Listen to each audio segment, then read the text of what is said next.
everybody, my name is Carrow Brown. I am the executive assistant here over at Rippaverse. I can text that guy. I'll send that email for you. Yeah, I can look that up. Yeah, I'll arrange that interview. I can bury that for you. Yeah, I'll talk to him. I do pretty much anything that Eric asked me to do within an administrative area. I schedule things, I organize things, I call people, I text people, I message people. If they need another set of eyes to look over documentation before it goes out, I look at that too. I also am the person that if you are looking to schedule interviews or do panels with Eric, you will at some point have to talk to me because I handle his schedule. I met Eric at one of his live streams. At the time, I was a little frustrated because I remember at that time having conversations in regards to the comics and the way that they were going, and it was really bothering me because I felt like I was some kind of weird outlier, and I was doing my own perusing, and I found one of Eric's videos where he was talking about how there were too many Spider-Men. I was like, oh my God, thank God somebody else at least sees something the way that I do. And I saw he was live streaming that day, and I was listening to him, and he was having commentary about like the comic industry and how comic characters were being handled, and I was like, oh, thank God. And I sent him a donation, and he thanked me with a wink, and I was like, oh, this guy is smooth.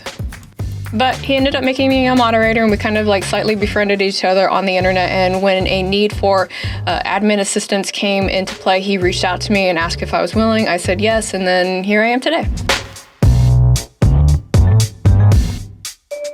The very first comic that I actually owned was one of the origin stories from the 1990s for New Teen Titans, and it had to do with Starfire and kind of like, again, her origin story of, you know, who she was before she joined the Titans.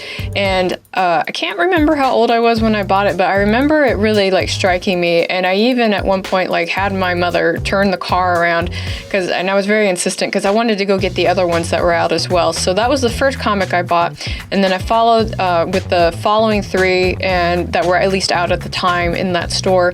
And the brand of comics I bought after that was actually Sonic the Hedgehog that was produced with Archie. The sad thing is that I actually grew up in a military family, so we moved very frequently, and unfortunately in the constant move I never kept any of those comics, so that's one of the things that I will probably be very sad about not keeping in my possession.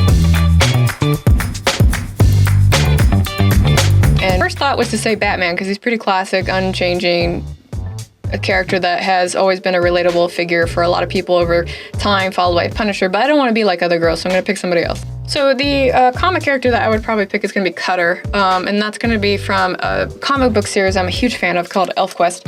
And I say he stands the test of time because he's been such an iconic figure and such a keystone member of like this cast. And if you're interested, like ElfQuest is available online, it's for free, it's at elfquest.com. And he is very relatable in a lot of different ways, and watching his evolution from when the comic first got printed overall to his conclusion in the story was always something that stuck with me. I think the only character I like more than him would be Rayak from there, but Cutter, always classical, will probably be a never-ending figure for me. Right. I am a self-published author. I am always producing some kind of content, either it be urban fantasy or under a different name for romance. And I absolutely love crafting worlds. It started when I was young, and I read the end of a story that left me really disgruntled. I think I was in middle school. And I mentioned it to my teacher, and she's like, well, if you think you can write something more substantial, you can do that and put it in for your final project for the book. And that's exactly what I did. I rewrote the complete ending of that book in a way that was more meaningful for me. And ever since then, I've always been writing. The whole self-published part of my writer journey really didn't start until 2018 when I realized it was something that was within my means, and I've pretty much been doing it nonstop. It's a very expensive hobby, don't always recommend it, but you know, that's what I do. Okay, so I'm gonna out myself. I actually eat Hawaiian pizza with frequency, and I do like it. So in regards to the war on pineapple, I'll eat it, but I'll also eat whatever other pizza's there because it's pizza.